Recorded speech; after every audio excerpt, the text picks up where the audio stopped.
Hello and welcome to Crime Watch Daily Updates. I'm your host, Anna Garcia.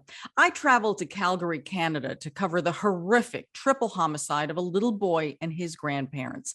5-year-old Nathan O'Brien had the brightest blonde hair and a smile that could light up a room, yet what happened to him and his grandparents is a stark contrast to the bubbly personality that he once exuded.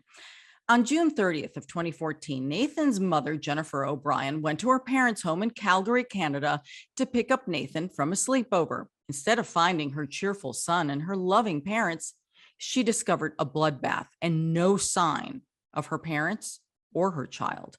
Police quickly arrived at the scene and began investigating, searching high and low for Alvin, Kathy, and Nathan, but they were nowhere to be found. Soon, police focused their attention on a man named Douglas Garland. They searched Garland's home and didn't find any sign of the missing family members, but some discoveries raised some eyebrows. Detectives found a burn barrel filled with ash, as well as books about poisoning people and a box of weapons. Investigators looked through the burned barrel and they found a child's tooth. Surveillance footage also revealed Douglas buying what appeared to be saws. Police arrested Douglas outside his home and charged him with 3 counts of murder. He pleaded not guilty. Nathan, Alvin, and Kathy's DNA was found on what was believed to be the potential murder weapons at Douglas's home, but their bodies have never been found. The prosecutor on the case said that a grudge about the patent on an oil field pump that Douglas and Alvin had worked on angered Douglas so much that he plotted the killings. All of this revenge. In 2017, a jury found Douglas guilty of all 3 murders, and he was sentenced to 3 life terms in prison with the possibility of parole after 75 years. He would be 129 years old by the time he could be eligible for parole. In 2020, he appealed the sentence, which his attorneys called excessive and harsh. But in 2021, the Alberta Court of Appeals upheld the sentence. Now let's look back at the brutal killings of a young boy and his grandparents. Inside this quaint house, nestled on a quiet street, a scene so grisly, it was just so sickening. so gruesome, it defies comprehension. No one will believe this could happen, and yet it did. A murder case that gripped a nation. The entire country has reacted with horror. Headlines around the world. How would you describe this crime? Very sad. Kind of makes you lose your faith in the good of humanity. Jennifer O'Brien, a busy mom with 3 young boys, went to pick up her 5-year-old son Nathan from his grandparents' house. He always wanted to hang out with Grandma or sleep over at Grandma's house, and they had a lot of fun together. But when Jennifer arrives, she stumbles upon an odd scene. The front door is already open. As she walks in, she's hit first with the smell of death. And then, pools of blood everywhere, and no sign of her parents or son.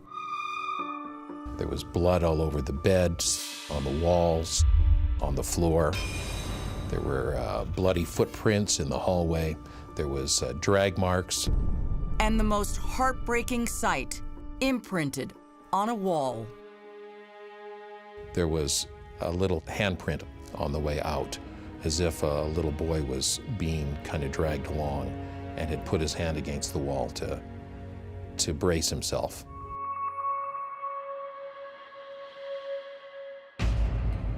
Bill Graveland of the Canadian Press says a hysterical Jennifer calls the cops, telling them, "I think my family's been killed." She must have been terrified. They told her to stay in her car with the door locked because they were afraid that there potentially might be someone still in the house. Cops burst into the gruesome scene and feverishly search the house. But no bodies are found. The grandparents and little Nathan are missing. I think police were hoping that they had been kidnapped and were being held somewhere. At the scene, there is not one shred of DNA found, not one fingerprint from a potential killer. Cops immediately issue an Amber Alert in hopes of locating the family. I know Grandma's holding you so tightly right now and taking care of you, and they are doing everything in their power to keep you safe. What did police first think? A lot of people thought it was some sort of a custody deal, and perhaps the grandparents had grabbed the little guy and taken off. Hundreds of police search relentlessly, but with no sign of Nathan and his grandparents, they eventually circled back to the scene of the massacre, holding on to any sliver of hope to locate the 5-year-old alive. They'd hoped that maybe he saw the violence and had hidden somewhere. So they went through all the closets, under the beds, anywhere that anyone could hide. He wasn't there. Nathan O'Brien, an adorable, blonde, mop-topped boy, the spirited middle child of 3 brothers in the close-knit O'Brien clan. This is like fairy tale paradise. Yeah, fairy tale. Got like every fairy tale imaginable. He loved superheroes. Nathan, how old are you today? 5. Made friends wherever he went. He'd go and knock on other kids' doors. We didn't know the parents, and get the kids all coming out to play, even though he didn't know them. And all of them turned out to be his best friends. And was the apple of his grandparents' eyes. My mom would show up at the door. Nathan would run, literally run to her and hug her and love her, and they were just so bonded. The grandparents, Alvin and Kathy Liknes, were the glue that held the family together. My mom was my best friend, and she was just a very caring, loving mother who made a home for all of us. My dad was an entrepreneur who was always trying to start up a business and be successful, and he was. Alvin and Kathy were about to start a new chapter in their lives, retirement. On the day they disappeared, they were having an estate sale, downsizing after buying a new home in Edmonton. They were planning on moving the next week. I mean, they were getting rid of all their extra belongings. They were going to spend their winters down in Mazatlan. They'd bought a condo down there. But the vision of the couple enjoying their golden years basking in the warm Mexican sun quickly turned cold and dark. The police went on for a couple of weeks where they were still hoping that they might find them held somewhere, and that perhaps the injuries they'd sustained in the home weren't fatal. But as the days ticked by, that hope dwindled. They searched for a couple of weeks looking for them and never found any bodies. And it became very obvious this was no abduction, more like a triple murder, with a violent killer still on the loose. Police had a number of news conferences, finally told us that a violent assault had happened in the home. You gotta watch where you're going. Stand up. Nathan O'Brien, a beautiful 5-year-old boy with the face of an angel. Seen here on home video, celebrating his birthday in his favorite superhero costume. Nathan, how old are you today? 5. But would his 5th birthday be his last? Nathan has gone missing, and so have his grandparents. The trio disappeared after Nathan had a sleepover at their house. All that was left? A home awash in blood and too many questions. I think police were hoping that they had been kidnapped and were being held somewhere. Nathan, I need you to hear my voice right now, and I need you to know that Mommy and Daddy love you more than anything in this world. We know you are our superhero, and I just need you to stay strong, and we are gonna see you. An Amber Alert doesn't yield results, but within days, over 1,300 tips pour in. So many that it crashed the police department's computer system. Cops analyze hundreds of hours of surveillance tape. Then something suspicious catches their eye. They went to all of these homes in the neighborhood, and they found this green, like mid-70s Ford F-150 truck. Very distinctive looking. Police release a flyer with a picture of the green pickup spotted on the grandparents' street the night they disappeared. And it wasn't long before cops get a call from a woman who said she recognized the truck. It belonged to her brother. So the sister turned him in. She did. The owner of that truck is a man named Doug Garland, and police now want to talk to him. They nab him at a traffic stop and hold him in jail on a previous false identity charge. He was always very quiet and didn't reveal anything to the police. Meanwhile, Canadian Mounties stormed the 40-acre farm where Garland lives with his elderly parents on an emergency hostage rescue. But no one was found, either alive or dead. But there was something. One of the first things they notice, a burn barrel smoldering near the greenhouse. Inside the tank, nothing but ash. There's no blood, there's no sign of any evidence. Back at police headquarters, Garland is released on bail and given strict instructions not to go back to the farm. In the meantime, cops secure a warrant and scour every inch of the sprawling property. What they find is bone-chilling.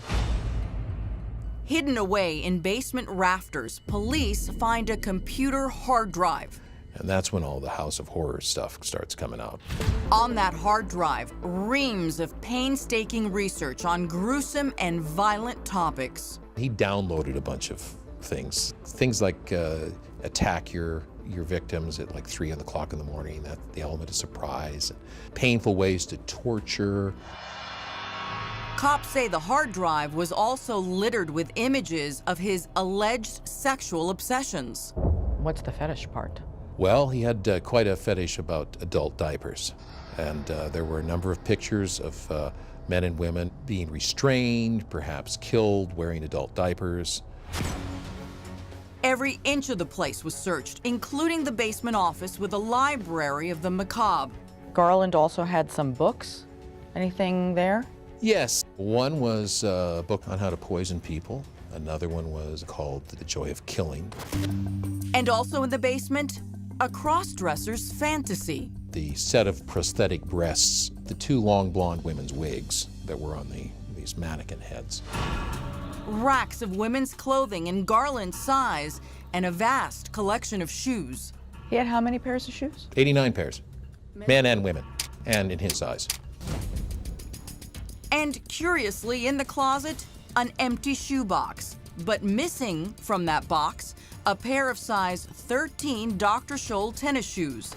Then, cops seized boxes filled with weapons, handcuffs, some in a child's size, hacksaw blades, leather straps, bone saws, knives, guns, and a straitjacket. But what investigators don't find? Bodies. I mean, the police went on their hands and knees, elbow to elbow, going through the grass, through that entire acreage. But of all the disturbing clues, one stood out, the smoldering burn barrel. Cops had noticed it during the first search of the farm. This time, investigators take a closer look. They went through everything, sifting. Kind of like gold mining almost, where they go layer by layer by layer. Panning, yeah. Yeah.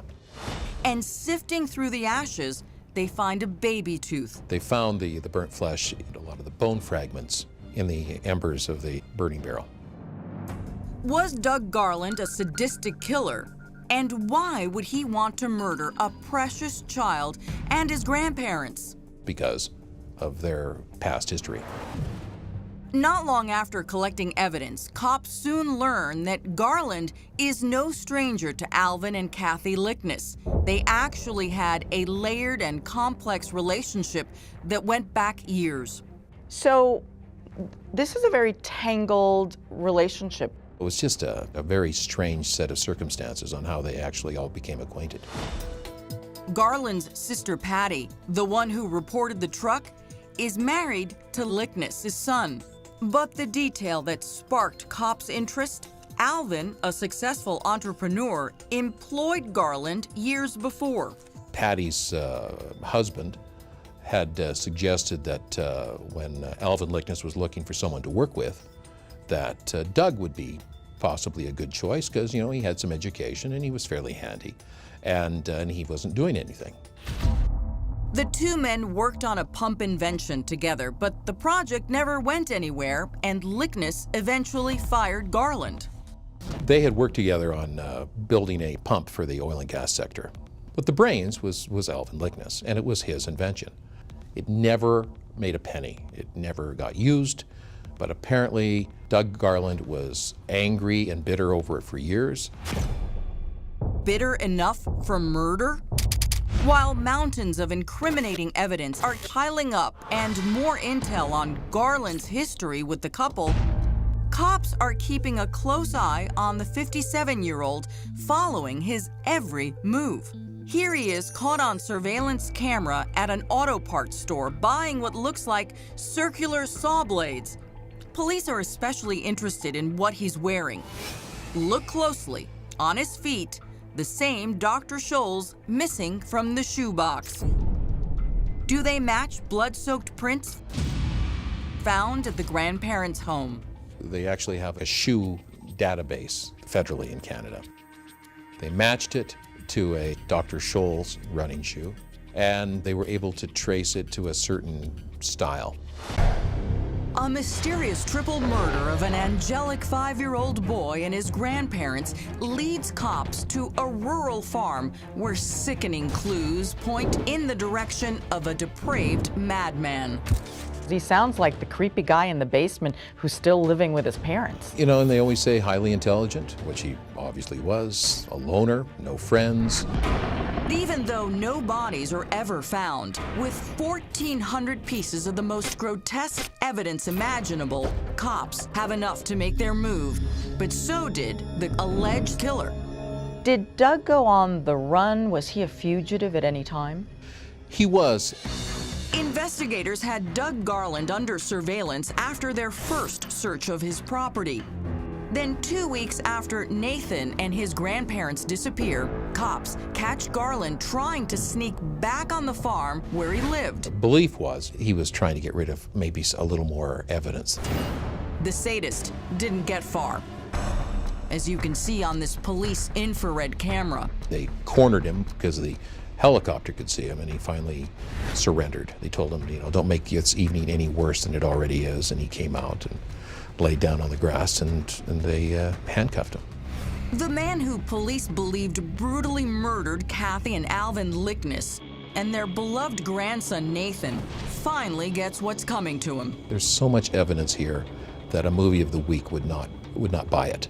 Despite that, Garland pleaded not guilty to 3 murder charges. The sensational 5-week-long trial transfixed a spellbound nation. The community was just gripped by this. The public was watching this like I've never seen them watch another criminal trial, right across the country.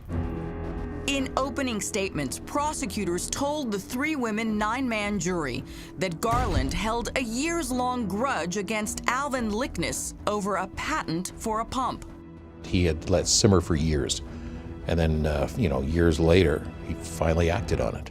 On the day they disappeared, Alvin and Kathy were having an estate sale since they were planning to move and wanted to downsize. So Garland put his sordid plan into action. So if he was going to get them, he had to get them soon before they left. Exactly. The first step, breaking into the couple's home. It appeared Mr. Garland had drilled a hole in one of the locks. The murderous timeline unfolded from there. Once in the house, Garland preyed on his victims. According to his meticulous and obsessive research, 3 a.m. was the best time to attack. Mr. Garland went into Alvin Liknes' bedroom and bludgeoned him. Then he went to the next room where Kathy Liknes was sleeping with her grandson. And was Nathan, the little 5-year-old, just collateral damage, or do you think he was also a target? I don't believe he was a target, but he decided that he didn't want to leave any witnesses. Forensic experts believe the family was alive when Garland dragged them from the home and shoved them in the truck. They got pictures of what appeared to be a white sheet, in the back of the truck. And police believe that's where the bodies of the 3 were. Shockingly, even with all the bloodshed, none of Garland's DNA was ever detected at the house. How do you think it's possible that Doug Garland was able to do so much damage in that house, yet not leave a shred of DNA? Well, he did a lot of research on how to not leave DNA evidence. There were a number of these white suits that the forensic people wear when you see them on TV shows. They believe that he was wearing those. Then Garland drove about 20 miles to his parents' rural farm, where unspeakable horrors awaited. Nathan and his grandparents' DNA were found on instruments of torture, like meat hooks, bone saws, and knives. Where was the meat hook found, and what evidence was on that? They found Kathy Liknes' DNA on that. They found Alvin Liknes and Nathan O'Brien's DNA on the meat saw. And they found DNA from all 3 victims on the outside of a pair of rubber boots. But even with mountains of blood and fragment evidence, no bodies were ever found. There was nobody that saw Doug Garland kill them. And they don't even have a cause of death on these people. Incredibly, Garland's elderly mother took the stand against her son, testifying that she didn't hear him leave home the morning the 3 disappeared. She actually had found out they were missing, mentioned it to him, and he says, "I don't want to talk about that." Well, he already knew. Perhaps one of the most disturbing images presented at trial, pictures captured completely by chance by a mapping plane which flew over Garland's property the day after the family disappeared. The fellow who took the photos, he can see what appears to be 2 headless torsos of adults. Looks like they're laying face down, wearing diapers. And a small figure in the grass next to them, which is, they believe, was Nathan O'Brien, right by the burning barrel. But in this case, the dead speak volumes. There were no bodies, only tiny little pieces. The only proof of their existence on the planet buried in the ashes left behind in the burn barrel. That is where they found 1 small piece of flesh, which could have belonged to Alvin Liknes. Bone fragments were from a 5-year-old boy. So he burned everybody, apparently. Chopped them up, it looks like, and then burned the bodies. Just cremated them. While the gruesome details of the heinous crimes unfold in court, Doug Garland appeared unfazed. He sat through the first round of hearings and the second, taking notes. We never heard a denial. We never heard a "I'm sorry." None of the victims' families took the stand, but Nathan's dad's written words reverberated through the courtroom. Rod O'Brien, when he did a victim impact statement, basically said that I didn't even have enough of my son to bury. There was not enough left of him. After weeks of traumatizing testimony and about 10 hours of deliberation, Doug Garland is convicted of first-degree murder in all 3 deaths. They've lost Kathy, they've lost Alvin, and they've lost Nathan. So this decision doesn't change that. They still have to grieve. Words cannot describe the pain that Jennifer and Rod O'Brien endure. Though they sat down with Crime Watch Daily, they declined to speak about any details of the brutal murders. Nathan's spirit certainly lives on. It lives on in this community. They are coping day to day raising their 2 boys and by creating the Nathan O'Brien Children's Foundation, funded in part by a $1 million donation from an anonymous donor. Nathan loves sports, so we have an annual decathlon where we have children come out and learn how to play hockey. He would have loved to be part of that, right? Garland received 3 consecutive life terms for his heinous crimes. For Jennifer O'Brien, that sentence won't bring her son and parents back, but says she gets relief from an army of people standing beside her. Every time somebody says something with a warm, kind word or kind heart, you know, and sometimes they feel uncomfortable because they don't want to say it to us because they're scared they're going to get us upset. And I just say, thank you. Thank you for saying that to us, and thank you for praying for us, and thank you for showing us that you care, because it means the absolute world. One of the things Nathan loved, nighttime talks with his dad at bedtime. And one conversation will forever linger in Rod's memory. Nathan had started asking me at nighttime what heaven was like, which is kind of a strange question coming from a 5-year-old. And say, well, you can fly around in heaven like a superhero, because Nathan loved superheroes. There's no night times, you can play all the time. He goes, well, I'm going to welcome you into heaven, Dad. You guys.